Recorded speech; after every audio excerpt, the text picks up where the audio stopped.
Estou aqui com o Eduardo Gouveia, que é empresário no setor de coroas para velório, inclusive a empresa leva esse nome, né, Eduardo? Uhum. E, em primeiro lugar, quero agradecer pela oportunidade de conversar com vocês sobre a tua experiência. É uma experiência que pode inspirar aí muita gente como empreendedores, né, possíveis futuros empresários. Muito obrigado, Adriano, mas eu que agradeço também pela oportunidade de expor um pouco aqui, um pouco da minha empresa. Acho que algo que muita gente gosta de saber e te pergunta, né? Como que surgiu essa ideia de vender coroas de flores pela internet, né? Algo que, naquele momento, até um tanto quanto inusitado e muito novo, né? Como é que foi essa experiência? De onde surgiu essa ideia? Bom, Adriano, o nosso site ele entrou no ar já faz quase 4 anos e a ideia surgiu justamente de um momento que eu precisei de uma coroa de flores, né? Quando meu avô faleceu, meu pai virou para mim e falou assim: Eduardo, vai lá, compra uma coroa de flores, resolve lá que a gente precisa fazer a homenagem. E eu estava no meio do trabalho, era uma coisa que assim, putz, então, como é que eu faço, né? Eu fiz qualquer jovem faria, entrei na internet, entrei no Google, escrevi lá coroa de flores, ou comprar coroa de flores, né? Não lembro exatamente, para tentar comprar pela internet. Acabei extremamente frustrado, não achei ninguém que fazia isso, daí eu tive que sair do meu trabalho aqui em São Paulo, né, no Itaim, tive que ir até o cemitério, na porta do cemitério, para comprar, ele não aceitava cartão, não emitia nota, sabe, era uma coisa assim totalmente, não tinha um profissionalismo, um processo definido. Passado o velório, fui pesquisar um pouquinho, ver como que funcionava, toda essa parte de homenagens fúnebres, né, que é o mercado que eu acabei entrando, e vi que eu poderia criar um site que desse praticidade, desse comodidade e segurança para as pessoas comprarem coroa de flores. Ou seja, você foi pioneiro mesmo, o primeiro no Brasil a empreender nesse formato. Exatamente. Tinham algumas floriculturas que já é comum as pessoas comprarem arranjos, buquês. No nicho, no segmento de coroas de flores, eu acredito que foi o primeiro mesmo. Bacana. Então, a gente, com essa tua história, né, você teve uma demanda, uma necessidade até pessoal, né? Uhum. A gente pode relacionar, então, sempre uma oportunidade de negócio com até mesmo uma situação de crise, um problema pessoal, ou seja, ela está sempre relacionada com as necessidades, né? É isso? Talvez, a gente, não sei, pode chamar talvez uma inovação, que assim, que uma necessidade que eu tive foi justamente o que eu consegui levar talvez como uma soluçãozinha, uma coisa nova para outras pessoas, não só para o meu problema, mas para outras pessoas se ela precisasse. Bacana. E falando de inovação, o fator inovador, ou seja, quem sai na frente leva algumas vantagens, é isso? Mas deve ter também alguns contrapontos, né? Ou seja, quem vem depois também pode observar o que você fez de bom e de ruim, minimizar os teus pontos fortes e aproveitar os teus pontos fracos. Ou seja, fala um pouco sobre isso pra gente aí. Não, é um bom ponto, viu, Adriano? Porque quando começou, era uma coisa que eu tive que realmente ir comunicando e mostrando para as pessoas que agora, ou pelo menos tinha uma maneira delas fazerem homenagem de maneira mais prática, fazerem de maneira online. Só que ninguém estava acostumado com isso. As pessoas estavam acostumadas a comprar coroa de flores na porta do cemitério, ou chegando no velório elas comprariam. Elas não estavam pensando em fazer isso antes, fazer de uma maneira... Ou seja, a necessidade existia, mas não era percebida ainda. Não era percebido. Nós temos vendas hoje, por exemplo, a pessoa está fora do país, está nos Estados Unidos ou está na Europa e falece, infelizmente, uma pessoa próxima, uma tia, o avô, etc. Ela não tem tempo hábil de chegar até aqui, o corpo ele precisa ser sepultado. Então, agora, ou dessa forma, é possível com que ela preste homenagem dela, que ela esteja presente por meio de uma coroa de flores, né? Algo que talvez antes fosse um pouco mais complicado. Mais complicado, Exato. Mais difícil. E agora você está no mercado, ou seja, é óbvio que por ser o pioneiro você teve um sucesso inicial, uma dificuldade, né, que foi para mapear e formatar o mercado e até mesmo despertar essa necessidade, mostrar para as pessoas que existe essa solução, mas a partir do momento que você consegue caminhar diante desse cenário, começam a surgir os concorrentes e você vai ter aí que se diferenciar no mercado de alguma forma, né? Mas além do diferencial, que se fala muito, quais são as condições, no seu ponto de vista, até como administrador que você é, que mantém uma empresa no mercado, ou seja, que faz com que a empresa alcance o sucesso, mas mais do que isso, mantenha uma posição de destaque alcançada, né? Legal. Justamente, né, essa parte do e-commerce, ele é muito imitável. É fácil outras empresas criarem um site, copiarem mais ou menos o que já tem e irem replicando o negócio. A gente acredita muito lá na empresa que o diferencial está muito no serviço e na prestação de um produto de qualidade. Então, a gente tem toda uma parte, por exemplo, para venda para empresas, de faturamento, de entender como funciona o processo de compras interno numa empresa, ver qual que são as formas de pagamento que as pessoas querem, ter um produto com muita qualidade, confirmação por SMS, confirmação da foto, a pessoa receber no celular dela a foto que foi entregue, muitas vezes ela não vai no velório. Então, são alguns pontos dentro do processo de uma compra normal que a gente tenta fazer com bastante qualidade para diferenciar justamente daquela experiência que eu tive, que era uma experiência que talvez foi pouco prática. Então a gente quer deixar cada vez mais prático e cada vez mais profissional quando a gente for fazer uma venda. Você está falando de muitos princípios de gestão, é isso? Ou seja, a gestão ela faz uma enorme diferença no teu empreendimento. A gente, internamente, né, nós temos muitos índices de gestão, mas o que é exposto para o cliente, nós temos muito assim, o prazo de entrega, o padrão da coroa de flores, o local, a faixa de homenagens correta, tudo tem que estar dentro dos conformes, isso a gente fecha junto com os nossos fornecedores, né, com as nossas floriculturas, para que saia um produto o mais próximo do impecável, o mais próximo do perfeito possível. Tá, então, aí temos duas variáveis, né? A competência técnica, né? Ou seja, tenho que ser bom naquilo que eu me proponho a fazer, e muito bom, e tenho que também conseguir gerenciar todo esse processo com eficiência. E as atitudes empreendedoras, ou seja, elas fizeram diferença? Ou seja, a gente já sabe que você teve, que você foi inovador, que você teve iniciativa, né? Que você observou uma oportunidade e colocou-a em prática, né?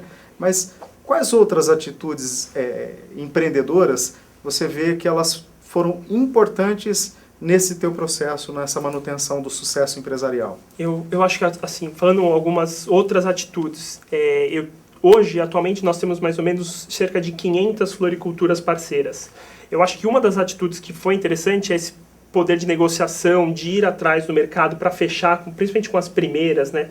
No começo, eu chegava com uma floricultura, por exemplo, em São Paulo, falava, nós temos um site, nós temos essas coroas, nós queremos fazer uma parceria para poder começar a engatar e começar a vender e que você possa entregar coroas de flores. Então, uma atitude empreendedora realmente é ir atrás do mercado, ver que tipo de parcerias são necessárias. Depois teve o lado da venda também, ir atrás de clientes, quem possa interessar. Quem que compra, por exemplo, dentro de uma empresa? São secretárias ou é área de RH? É ir bater um pouco na porta, ir um pouco atrás para poder fechar principalmente os primeiros contratos, né, corporativos. Bacana. E essa experiência exigiu um investimento muito alto?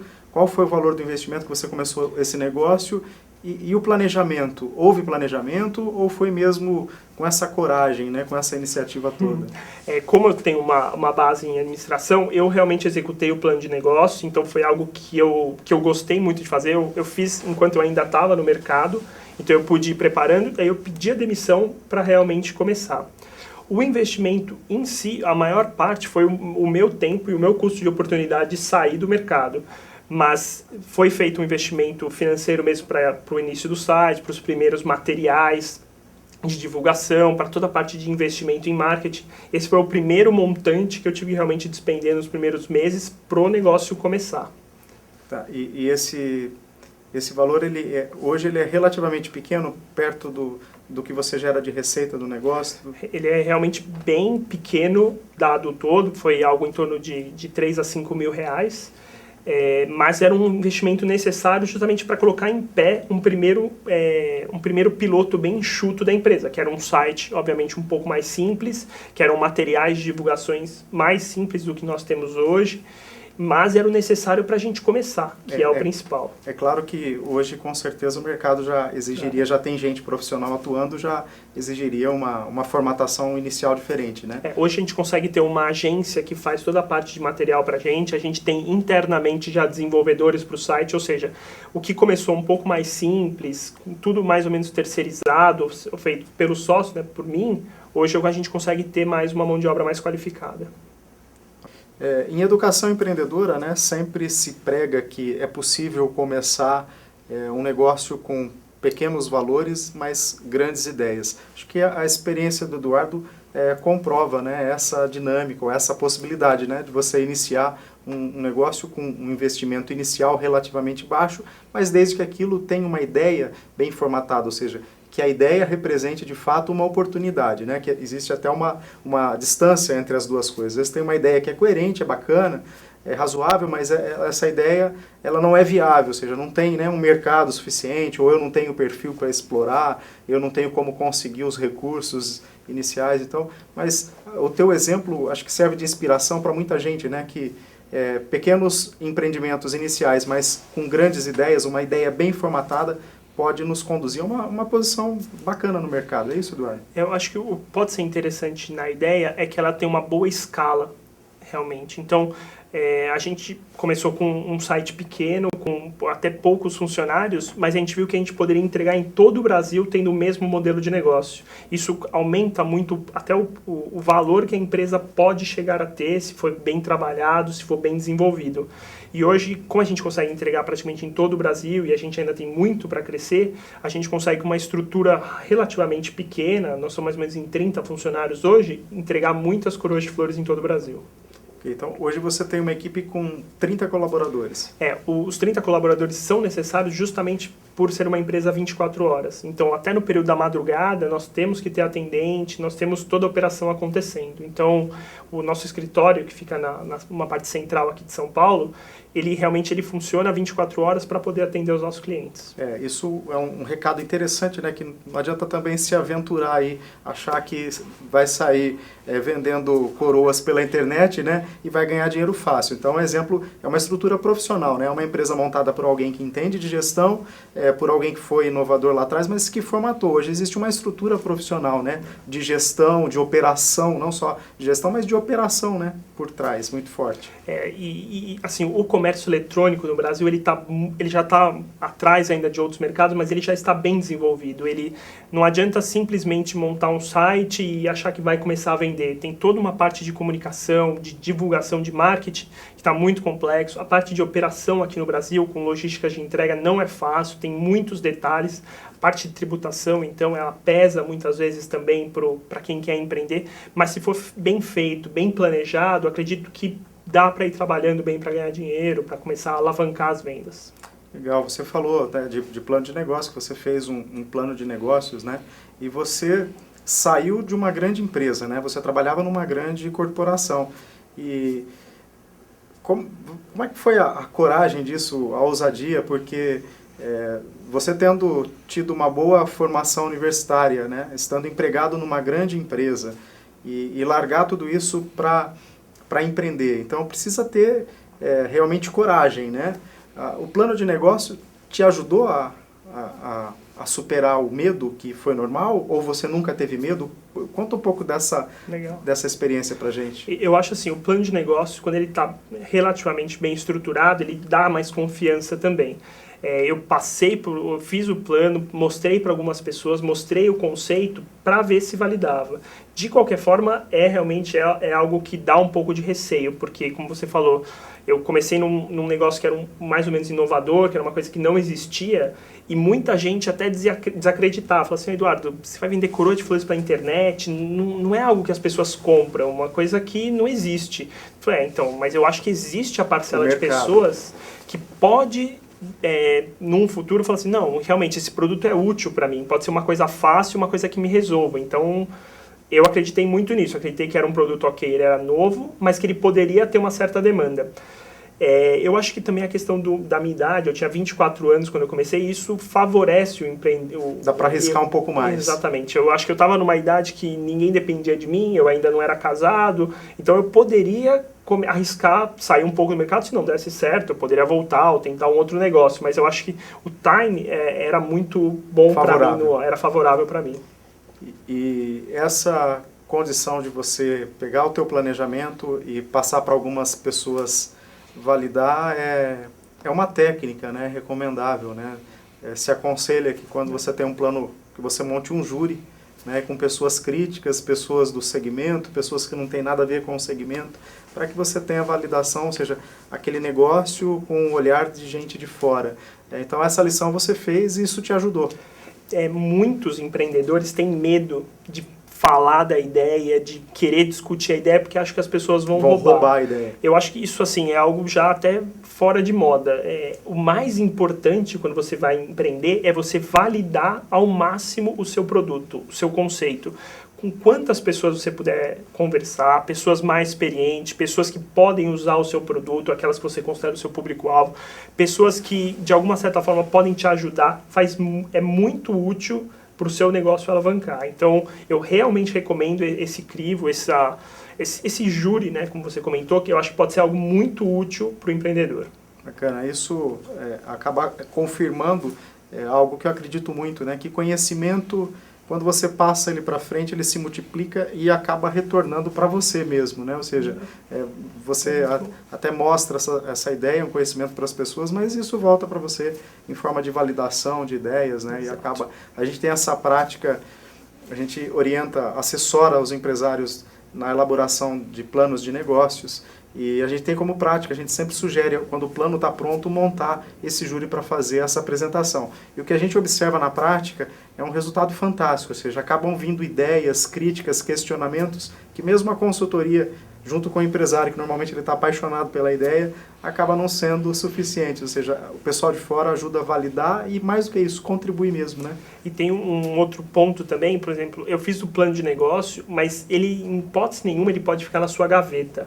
O plano de negócio ele tem que ser atualizado sempre que possível, você tem que voltar a ele, ver os pontos, alterar algumas premissas, se for o caso, validar novamente algumas premissas. Então, o plano de negócio ele pode ser mesmo uma ferramenta de quase do dia a dia do empreendedor. Ele sempre está atualizando e sempre está reformulando sempre o que ele vai pensar no futuro do negócio dele. Empreendedor e motivação são praticamente sinônimos, ou seja, o empreendedor é sempre aquela figura motivada, né? que respira desafios. Isso, como é que você faz para se manter motivado num ambiente que é tão dinâmico, que muda, né, a todo momento, que os desafios são cada vez maiores, a carga tributária se eleva a cada ano que se passa, a taxa de juros no Brasil é uma das maiores, né? Ou seja, a gente tem um cenário no Brasil muito hostil aos empreendedores, né? Como que você faz para se manter alheio a tudo isso e se manter motivado?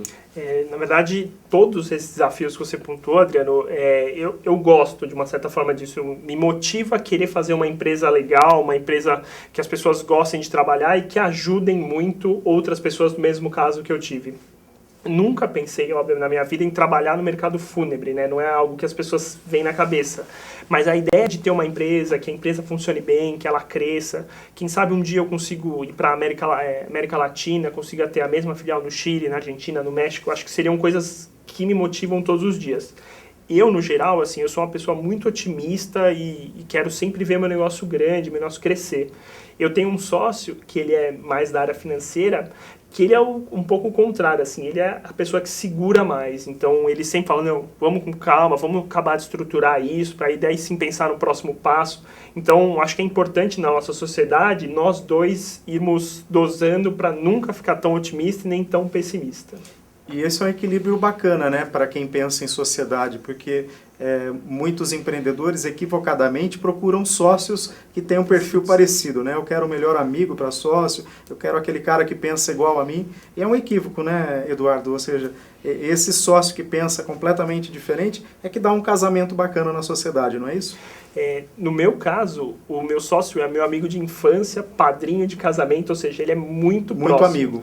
Mas, no questão perfil, que é a sua principal pergunta, realmente nós somos bem diferentes. Eu sou mais pro lado da administração com marketing, ele é mais da finança, ele tem 10 anos de banco, então ele é uma pessoa com os números muito na cabeça, ele controla todo o administrativo financeiro da nossa empresa, então ele é a pessoa mais pé no chão, que vê toda essa parte de como que está a parte financeira da empresa, então isso é muito legal, porque dá um equilíbrio bom. Se nós dois, acho que fossemos mais sonhadores, mais marketing, acho que talvez a empresa não teria uma estrutura legal, uma solidez tão legal. E se fossem os dois financeiros, talvez estivessem fazendo pensasse. Conta até hoje.